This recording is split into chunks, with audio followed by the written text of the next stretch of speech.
Hello everyone, welcome back to my YouTube channel जिसका नाम है मिराज फार्मेसी क्लासेस। कैसे हो आप लोग? आई होप अच्छे ही होंगे और दिन आपका बहुत ही अच्छा होगा। स्टडी का टाइम चल रहा है और मैं भी दिन रात मेहनत कर रहा हूँ आप लोग की स्टडी के लिए कि बेनिफिट हो आपको और स्टडी से सारी चीज़ें आपको मिलती रहें। मेरा सिर्फ यही एम है कि लोगों को ज़्यादा से ज़्यादा इस फील्ड को, फार्मेसी फील्ड को मैं अवेयर कराऊँ, लोगों को बताऊं कि जो भी उनका एम है, कैरियर है, जिसको पाने के लिए वो स्ट्रगल कर रहे हैं, वो सबसे ज़्यादा इंपॉर्टेंट है स्टडी। जब तक स्टडी आप नहीं करेंगे, जब तक चीज़ों को आप नहीं समझेंगे, तब तक आप फार्मेसी को पास नहीं कर पाएंगे, चाहे वो डिप्लोमा के क्षेत्र से हो, चाहे वो बैचलर के क्षेत्र से हो, चाहे वो किसी भी मेडिकल के स्टूडेंट्स हों, जहाँ भी ये टॉपिक्स डिस्कस किए जाते होंगे, उस फील्ड के सभी स्टूडेंट्स के लिए बहुत इंपॉर्टेंट है। अब हम आपको बता दें कि जो मेरा टॉपिक है वो इस वीडियो से है कि एमिनो एसिड्स के बारे में मेरा पूरा का पूरा टॉपिक है और वीडियो के द्वारा मैं एक्सप्लेन कर रहा हूँ। मेरा यही कोशिश रहता है कि मैं आपको अच्छे से एक्सप्लेन करूँ, चीज़ों को समझाऊँ जो ज़्यादा से ज़्यादा ईजी हो सकें और आपको बहुत ही आसानी होगी। और मैं ईश्वर से यही कामना करता हूँ कि आप जिस फील्ड में उतरे हैं वो आपकी सक्सेस आपको मिले। आते हैं टॉपिक पे, बात करते हैं कि जो मेरा टॉपिक है वो टॉपिक है अमीनो एसिड्स। पहले तो हम आपको बता दें कि इसमें हम क्या क्या चीज़ें करेंगे। अमीनो एसिड्स के बारे में हम लोग पढ़ेंगे, इसके इंट्रोडक्शंस के बारे में हम आपको बताएंगे, इसका स्ट्रक्चर कैसे होता है, वो अमीनो एसिड्स हमारी बॉडी में क्या वर्क करता है। जाहिर सी बात है, जो ये हम अमीनो एसिड्स को देख रहे हैं ये लिविंग सिस्टम पे ही वर्क करेगा। लिविंग सिस्टम वो एनिमल भी हो सकता है, ह्यूमन भी हो सकता है, वो प्लांट भी हो सकता है, जो कि आपकी बॉडीज़ के लिए बहुत ज़्यादा इंपॉर्टेंट होता है। ओवरऑल हम ये बताना चाहेंगे कि जो प्रोटीन होता है वो हमारे बिल्डिंग ब्लॉक्स के लिए सबसे ज़्यादा इंपॉर्टेंट होता है। कि जैसे हमारी बॉडीज़ होती हैं, इनको बनाने में, टिश्यूज़ को बनाने के लिए सबसे ज़्यादा इंपॉर्टेंट होती हैं। और आपको एक और चीज़ यहाँ पे हम बता दें कि जो ये प्रोटीन होता है, ये जो अमीनो एसिड्स होते हैं, सॉरी, ये प्रोटीन इन नेचर होते हैं। क्यों? क्योंकि इसमें एमीन ग्रुप पाए जाते हैं। जो एमीन ग्रुप होते हैं वो मोस्टली कंटेंट करते हैं प्रोटीन्स को। तो आइए हम स्टार्ट करते हैं वीडियो को, और वीडियो बहुत ही अच्छी लगेगी आपको और आप पसंद भी करेंगे। आई होप, मेरा यही पूरा कोशिश है कि आपको ये पसंद आएगा। आइए इसकी इंट्रोडक्शंस और डेफिनेशंस की बात करते हैं एमिनो एसिड्स की। Amino acids are the structural unit of proteins having a amine group, bracket में लिखा है NH2, and carboxylic group, bracket में लिखा है COOH, attach to the alpha carbon. Next point है alpha carbon atom is the carbon atom to which amino and carboxylic group are attached। इस point का मतलब है कि जो एमिनो एसिड्स होते हैं आर स्ट्रक्चरल यूनिट होते हैं, और किसके यूनिट होते हैं? प्रोटीन के। जो हैविंग, उसके अंदर देखने को मिलता है अमीन ग्रुप्स, जिसको हम NH2 से प्रेजेंट करते हैं, और मिलता है कार्बोक्सिलिक ग्रुप, जिसको हम COOH से प्रेजेंट करते हैं। और वो अटैच्ड किससे होते हैं? आपको हम स्ट्रक्चर के द्वारा बताना चाहेंगे कि जो ये एक हमने स्ट्रक्चर बनाया अमीनो एसिड्स का, इसमें यहाँ पे सेंटर में आप देख रहे होंगे उस पर लिखा है अल्फा। ये इसी के अल्फा पोजीशंस पे आपके एमीन ग्रुप और आपके कार्बोक्सिलिक ग्रुप अटैच्ड होते हैं। इसी डेफिनेशंस को ये प्रेजेंट कर रहा है कि वो जो है कार्बोक्सिलिक ग्रुप और एमिनो एसिड जो होते हैं अल्फा कार्बन पोजीशंस पे अटैच्ड होते हैं, और वह कार्बन एटम्स जो होते हैं एमीन एंड कार्बोक्सिलिक ग्रुप से जुड़े होते हैं। That is known as amino acids. This is the chemistry of amines. अब हमने आपको बता दें कि जो स्ट्रक्चर में R डैश और R दिख रहा होगा, इसका वेयर मतलब ये था कि R एंड R डैश में भी एल्काइल ग्रुप्स और हाइड्रोजन एटम। यहाँ पे R की जगह पे कोई एल्काइल ग्रुप्स भी हो सकता है, अदर ग्रुप भी हो सकता है, और हाइड्रोजन एटम ग्रुप्स भी हो सकते हैं। आते हैं इसके नेक्स्ट डेफिनेशंस की हम बात करें कि amino acid are a group of organic compound containing two functional groups, amino and carboxylic. इस पॉइंट का मतलब ये है कि एमिनो एसिड्स जो होते हैं वो ग्रुप ऑफ ऑर्गेनिक कंपाउंड हैं। अब वो कंटेन करते हैं दो फंक्शनल ग्रुप को। दो फंक्शनल ग्रुप वो कौन कौन से फंक्शनल ग्रुप है? पहला है एमिनो एसिड एंड दूसरा है कार्बोक्सिल। नेक्स्ट पॉइंट लिखा हुआ है डेफिनेशंस में, the amino groups NH2 is basic while the carboxylic group COOH is acidic in nature। अब इस पॉइंट का मतलब ये है कि जो इसमें अमीनो ग्रुप है जो NH2 से प्रेजेंट कर रहे हैं वो बेसिक इन नेचर होते हैं, और कार्बोक्सिलिक ग्रुप जो होते हैं CHO ग्रुप वो एसिडिक इन नेचर होते हैं। इनका नेचर ही यही होता है। आई होप ये जो डेफिनेशंस था वो आपको समझ में आया होगा। अब बात करते हैं जनरल इंट्रोडक्शंस के बारे में कि generally all amino acid optically active and dextrorotatory in the nature because alpha carbon atoms is asymmetry for a asymmetric substance to optically active presence is symmetric carbon atoms is essentially but only glycine alpha amino acid is optically inactive। इस point का मतलब कि generally जो amino acids होते हैं वो optically active होते हैं, वो अपनी अक्ष पे घूमते रहते हैं, वो प्रॉपर तरीके से जो है अपने अक्ष पे घूमते रहेंगे, उनका नेचर ही है। बिकॉज लेकिन जो अल्फा कार्बन एटम्स होते हैं वो एसिमेट्रिक होते हैं, मीन्स कि वो अपने अक्ष पे घूमते नहीं, एसिमेट्रिक, जैसे मिरर में आपका जैसा फेस दिखता है लाइक दिस, उस तरीके से होते हैं asymmetric. For a substance B optically active presence of asymmetric carbon, उनके वो कार्बन जो सेंटर में होगा वो नहीं घूमेगा, लेकिन जो उनके अगल बगल में फंक्शनल ग्रुप अटैच्ड हैं वो घूमेंगे। बट ओनली ग्लाइसिन, ये सिर्फ कहाँ पे होता है, ग्लाइसिन में होता है। और alpha amino acid is optically active because does not contain asymmetric carbon, वो कार्बन एसिमेट्रिक कार्बन को कंटेन नहीं करते हैं। अब एक ग्लाइसिन का एक एग्जाम्पल यहाँ पे जो है प्रेजेंट किया गया है, आपको स्ट्रक्चर में दिख रहा होगा कि ये जो है आपको एक तरीके से मैंने ग्लाइसिन का स्ट्रक्चर बनाया है जिसमें आपको अल्फा पोजीशन से एमिनो और कार्बोक्सिलिक ग्रुप और हाइड्रोनियम एंड ग्लाइसिन का ये स्ट्रक्चर है। आते हैं नेक्स्ट पॉइंट पे, बात करते हैं कि इनका जो स्ट्रक्चर होता है कि उसके बाद से हमने आपको बताया कि most of the amino acid utilised by the human being are laboratory और एल आइसोमर्स। मीन्स कि इसका मतलब ये है कि जो एमिनो एसिड्स होते हैं यूटिलाइज्ड वो ह्यूमन बींग्स के लिए यूज होते हैं, लेकिन वो लिवोरेटेटरी होते हैं, मतलब मीन्स कि अपने अक्ष पे वो घूमते रहते हैं, और वो लिवोरेटेटरी भी होते हैं और एल आइसोमर्स, जिसको एल आइसोमर्स से भी जाना जाता है। एग्जाम्पल फॉर आपको हम दिखाना चाहेंगे कि जैसे ये डी मतलब हो गया डेक्स्ट्रो एमिनो एसिड, एल मतलब लिवोरेटेटरी एमिनो एसिड, जिसको स्ट्रक्चर के द्वारा प्रेजेंट किया गया है। जैसे आप यहाँ पे देख रहे होंगे कि कार्बोक्सिलिक ग्रुप जो है नीचे है और एमीन ग्रुप इस साइड है, तो डी हो गया डेक्स्ट्रोरोटेटरी। अब यहाँ पे क्या होगा कि जो कार्बोक्सिलिक ग्रुप है वो इधर है और एमीन ग्रुप यहाँ पे प्रेजेंट है, मीन्स कि ये क्या हो गया levorotatory, left side and right side. Classification of amino acids, classifications की हम बात करें तो इसको बहुत ही ग्रुप्स में इसको वो किया गया, क्लासिफाइड किया गया है। तो हम बात करते हैं इसकी फर्स्ट क्लासिफिकेशंस पे। इसका क्लासिफिकेशन किया गया on the basis of nutritional status. इसका न्यूट्रिशनल स्टेटस क्या है, classification can on based on nutritional status, इसका न्यूट्रिशनल स्टेटस क्या है। अब बात करते हैं essential amino acids. Essential amino acids वो होते हैं जो हमारी बॉडी के लिए बहुत ही ज़्यादा इंपॉर्टेंट होते हैं। इस पॉइंट के बारे में पढ़ते हैं, amino acid which are not synthesised in the body and hence they are needed to be supplied in the diet।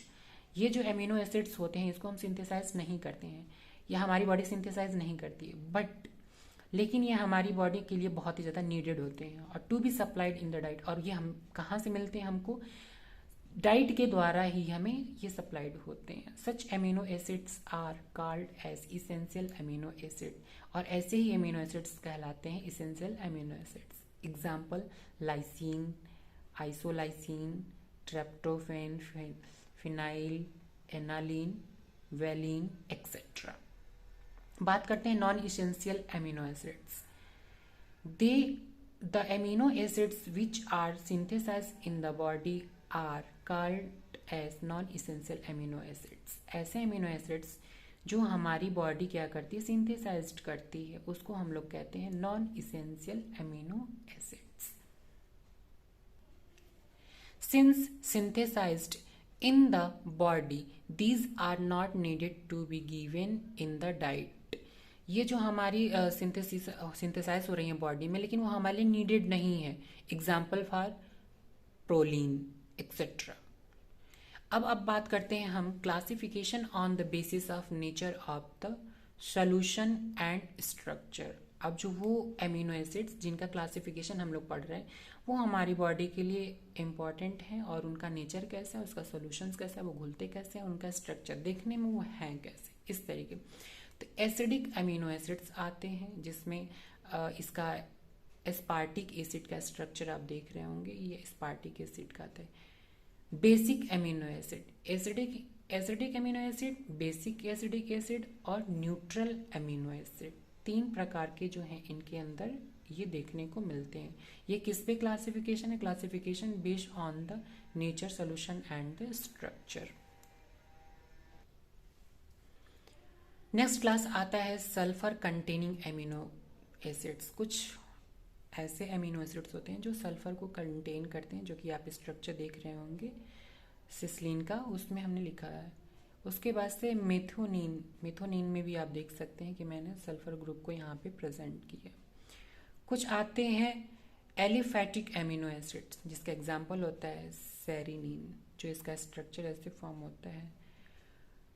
Aromatic amino acids जैसे फिनाइलालीन, इसका स्ट्रक्चर ऐसे होता है। टायरोसिन, इसका स्ट्रक्चर ऐसे होता है।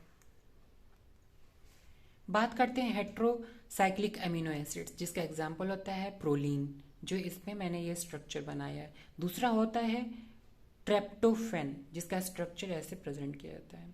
अब तो ये बात हो गई कि उसका जो अमीनो एसिड्स का जो आपने देखा classification on the basis of the nature of the solution in the structure, उनका स्ट्रक्चर कैसे, तो उनका नेचर क्या होता है।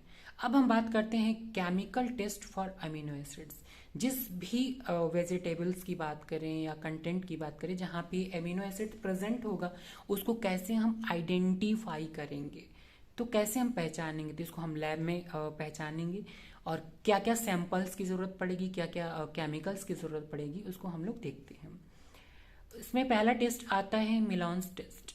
मिलान्स टेस्ट में हम क्या करेंगे, सैंपल ले लेंगे जितना ml आपको रिक्वायरमेंट होगा, प्लस उसमें 2 ml ऑफ मिलान्स रिएजेंट हम उसमें डाल देंगे। मिलान्स रिएजेंट में क्या होगा, उसके बाद से हम इसको थोड़ी देर तक सेक करेंगे तो क्या होगा, व्हाइट प्रेसिपिटेट प्रेजेंट होगा। जैसे ही वो प्रोटीन का तो यही नेचर होता है कि जितने भी प्रोटीन्स होते हैं वो कोआगुलेट फॉर्म हो जाते हैं, तुरंत ही कोआगुलेट कर जाते हैं। जैसे आपके हाई प्रोटीन सोर्स की बात करें, बनाना हो गया, दाल हो गए, जितने भी तिलहन वाले वो आते हैं, डाइटरी फाइबर्स वगैरह आते हैं, सारी चीज़ें आपकी दाल में पाए जाते हैं, एग में पाए जाते हैं, मिल्क में पाए जाते हैं। इनका नेचर यही होता है कि वो किसी चीज़ से भी रिएक्शंस करेंगे तो कोआगुलेट फॉर्म में हो जाएंगे। तो इसी तरीके से ये व्हाइट प्रेसिपिटेट में आपको मिल रहा है, तो वहाँ पे क्या होगा कि अमीनो एसिड्स प्रेजेंट होगा। दूसरा पॉइंट में हम बात करते हैं निनहाइड्रीन टेस्ट, जो बहुत इंपॉर्टेंट है अमीनो एसिड्स को आइडेंटिफाई करने के लिए, और ये प्रोटीन को भी आइडेंटिफाई करने के लिए बहुत ही ज़्यादा इंपॉर्टेंट है। दोनों टेस्ट, सैंपल लेंगे, जो भी आपको सैंपल में टेस्ट करना होगा कि वहाँ पे अमीनो एसिड प्रेजेंट है कि नहीं। निनहाइड्रीन सोल्यूशन लेंगे, फिर उसके बाद से क्या करेंगे, उसको बॉईल करेंगे 5 to 10 मिनट्स के लिए 60 डिग्री पे, या तो वाटर बाथ पे, या तो आप जो इसको बॉईल कर सकते हैं जैसे हीटिंग मेंटल में वाटर रखे उस पर भी, और वाटर बाथ पे भी करते हैं। तो वॉलेटाइल कलर क्या होगा, वहाँ पे प्रेजेंट होगा। उसके जो टेस्ट ट्यूब होगा उसके रिंग पे जो है वोलेटाइल रिंग का जो है कलर अपीयर होगा, तो मीन्स की एमिनो एसिड आर प्रेजेंट। ये कहलाते हैं निनहाइड्रीन टेस्ट। अब बात करेंगे हम लोग कि एमिनो एसिड मेटाबॉलिज्म, मीन्स कि अब आपको यहाँ पे ये समझना है कि जो भी हम फाइबरी फूड्स वगैरह ले रहे थे या जो भी चीज़ हम इनटेक कर रहे थे अपनी बॉडी में, उसका मेटाबॉलिज्म कैसे हो रहा है। आपको पता है कि जो आपकी बॉडीज होती है वो सिंथेसाइज नहीं करती है अमीनो एसिड्स, और जो आपके नॉन इसेंशियल वगैरह होते हैं वो सिंथेसाइज होते हैं, इसेंशियल नहीं सिंथेसाइज होते हैं। इसेंशियल जो आपको फाइबरी जो आपके फूड मटेरियल वगैरह से मिलेंगे, उससे आपको ये कंटेंट आपको प्राप्त होने वाला है। तो इससे आपको ये समझना है कि ये मेटाबोलाइज्ड कैसे होंगे। जाहिर सी बात है कि ये आपके लीवर वगैरह में ही मेटाबोलाइज्ड होंगे। आइए इसके इंट्रोडक्शंस पे हम बात करते हैं। इंट्रोडक्शंस की बात करें तो प्रोटीन्स अंडरगो ब्रेकडाउन्स। अब जिस रूप में भी आप प्रोटीन ले रहे हैं वो क्या होंगे, undergoes into small units called amino acids. पहला पॉइंट यही कह रहा है कि जो प्रोटीन होंगे अंडरगो हम लेंगे, ब्रेकडाउन होंगे, वो टूटेंगे किसमें, स्मॉल पीसेस में, अब वही उसकी यूनिट कहलाएगी amino acids. The amino acid molecule are absorbed by the liver and other tissues and participates in the production of protein for tissues enzyme and hormones. इस पॉइंट का मतलब ये है कि जो एमिनो एसिड्स होते हैं या जो एमिनो एसिड्स के मॉलिक्यूल्स होते हैं आर एब्जॉर्ब्ड बाय लीवर। उनका एब्जॉर्प्शन कहाँ होता है, एब्जॉर्ब किया जाता है तो सबसे ज़्यादा कहाँ पे होता है, लीवर में होता है, एंड अदर टिश्यूज में एब्जॉर्ब होता है, and participate in the production. जो इसका प्रोडक्शन करते हैं वहाँ पे देखने को मिलता है। Protein for the tissues and enzyme and hormones यहाँ पे देखने को मिलेगा। Nitrogen obtained by the breakdown of amino acid is utilized in the synthesis of heterogeneous substance like creatinine and choline। ये जो कहने का मतलब है कि जो नाइट्रोजनियस कंपाउंड हो गया, नाइट्रोजन ऑब्टेन किए जाएंगे अमीनो एसिड्स में, वो ब्रेक डाउन करेंगे अमीनो एसिड्स को, और वो ब्रेक डाउन जब होगा तो यूटिलाइज्ड होगा सिंथेसिस ऑफ नाइट्रोजीनियस सब्सटेंस के द्वारा, like this creatinine and choline के द्वारा। नेक्स्ट पॉइंट लिखा है the nitrogen left after synthesis in the excreted as urea. अब जो इसमें नाइट्रोजन ग्रुप या नाइट्रस ग्रुप पाया जाता था वो लेफ्ट हो जाएगा सिंथेसिस के बाद, एक्सक्रीटेड आउट हो जाएगा कहाँ, यूरिया के पास, यूरिया के पास चला जाएगा। The carbon skeleton is amino acid oxidized into CO2 and H2O, carbon dioxide gas and H2O मतलब होता है वाटर मॉलिक्यूल। मीन्स कि अब यहाँ पे ये कह रहा है कि जो कार्बन था, इसमें कार्बन स्केलेटन था एमिनो एसिड्स का, वो क्या करेगा, एमिनो एसिड को ऑक्सीडाइज्ड करेगा, और जब ऑक्सीडाइज करता है तो उसमें से कार्बन डाइऑक्साइड गैस निकलेगा, CO2 निकलेगा और वाटर के मॉलिक्यूल अलग हो जाएंगे। Amino acids which sulfur and phosphorus atoms, phosphoproteins and covered into sulfur and phosphate and are excreted through urine. इस पॉइंट का मतलब यह है कि जो एमिनो एसिड्स होते हैं जो उसमें सल्फर या फास्फोरस एटम्स पाए जाते हैं, फॉस्फोप्रोटीन्स पाए जाते हैं, वो कवर्ड होते हैं in the sulphates and phosphates से, और वह फिर एक्सक्रीट आउट हो जाते हैं यूरिन से। Amino acid so significance role in the body metabolism. इसका रोल यही होता है एमिनो एसिड्स का कि उनका सिग्निफिकेंस मीन्स कि वो अपने मेटाबॉलिज्म में बहुत ही ज़्यादा रिस्पॉन्स को करते हैं। अब बात करते हैं कि एक डेफिनेशंस, इसमें भी हम आपको बताना चाहेंगे कि the amino acid obtain from the dietary sources और those obtain from proteins breakdown of body protein are used in the biosynthesis of various proteins and wide range in nitrogenous compounds like amines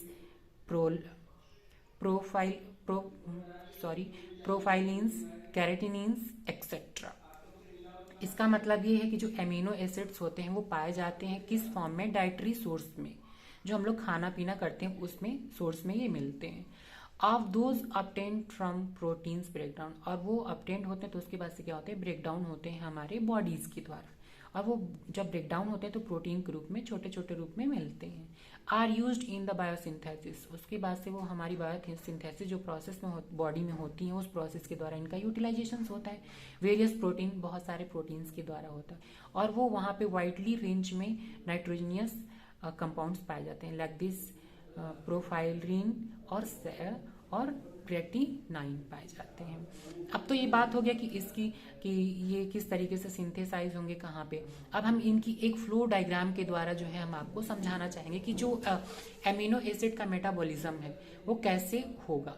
बात करते हैं, यहाँ पे amino acid लिखा हुआ है, एक फ्लो डायग्राम है जो हम आपको बहुत अच्छे से एक्सप्लेन करना चाहेंगे। डाइटरी प्रोटीन्स जो हम डाइट के द्वारा ले रहे हैं, और जो हमारी बॉडी प्रोटीन है, ये दोनों के दोनों क्या होंगे, एमिनो एसिड को एक्टिवेट करेंगे सिंथेसिस के लिए। अब एमिनो एसिड होगा जो वो प्रोटीन की सिंथेसिस के लिए चला जाएगा, और जो एमिनो एसिड्स इधर होंगे वो synthesize of N compounds, N compound मतलब एमीन कंपाउंड्स के लिए चले जाएंगे। अब ये जब ये आगे बढ़ेगा एमिनो एसिड, तो उसका प्रोसेस क्या होगा, जब ये डाइटरी सोर्स से मिल रहा है, बॉडी प्रोटीन से मिल रहा है एमिनो एसिड, तो इसकी प्रोसेस क्या होगी अब हम आपको दिखाते हैं। जब एमिनो एसिड आगे बढ़ेगा तो अल्फा कीटोग्लूटरेट इसको क्या करेगा, एक्टिवेट करेगा। ट्रांसमिनेशंस मीन्स कि एक जगह से दूसरी जगह क्या होंगे, ट्रांसफर होंगे। जब वो ट्रांसफर होंगे ट्रांसमिनेशंस में कीटो एसिडोसिस एक तरफ सिंथेसिस के लिए बढ़ेगा और दूसरा होगा ग्लूटामेट के लिए जाएगा। अब वो ग्लूटामेट क्या होगा, फिर उनका डीएमिनेशंस होगा तो वो आपको एमीन ग्रुप में मिलेगा NH3 और ये आपको अमोनिया के रूप में मिल गया NH3। फिर उसके बाद से ये जब आगे बढ़ेगा तो यूरिया के सिंथेसिस को करेगा। अब आपको समझना है यहाँ पे कि जैसे ये ट्रांसमिनेशंस हो गया तो आगे बढ़ रहा है आपका एमिनो एसिड्स, तो आपको कीटो एसिडोसिस या कीटो एसिड्स के रूप में मिला। तो वो कहाँ कहाँ टूटेगा, एनर्जी के रूप में टूटेगा, फिर ग्लूकोज के रूप में टूटेगा, फिर फैट के रूप में टूटेगा, फिर नॉन इसेंशियल एमिनो एसिड्स के रूप में आपको टूटेगा। जो ये एक फिगर के द्वारा हमने प्रेजेंट किया है जिसको हमने बोलते हैं एमिनो एसिड मेटाबॉलिज्म। अब हम बात करते हैं इसके मेटाबॉलिज्म के बाद कितने जनरल रिएक्शन होंगे। जाहिर सी बात है इसमें ट्रांसमिनेशंस हो रहा है, डीएमिनेशंस हो रहा है, बहुत सारी इस तरीके की प्रोसेस उसमें देखने को मिलेगा। तो हम आपको पहले पॉइंट का मतलब इसमें समझाएंगे। पहले इसकी हेडिंग को हम बता दें आपको, general reaction of the amino acid metabolism. पहला इसमें आता है transaminations. It involves movement of a amino NH2 groups from an amino acid to a keto acids. इस पॉइंट का मतलब है कि ये क्या होंगे, इन्वॉल्व होंगे, वो एक तरीके की मूवमेंट होती है, एक जगह से दूसरे जगह होते हैं एमिनो एसिड्स और उनके ग्रुप फॉर्म में टूटते हैं और वो टूटते हैं तो कीटो एसिड्स के रूप में मिलते हैं। अ group of enzymes called translations और एमिनो ट्रांसक्रिप्टेज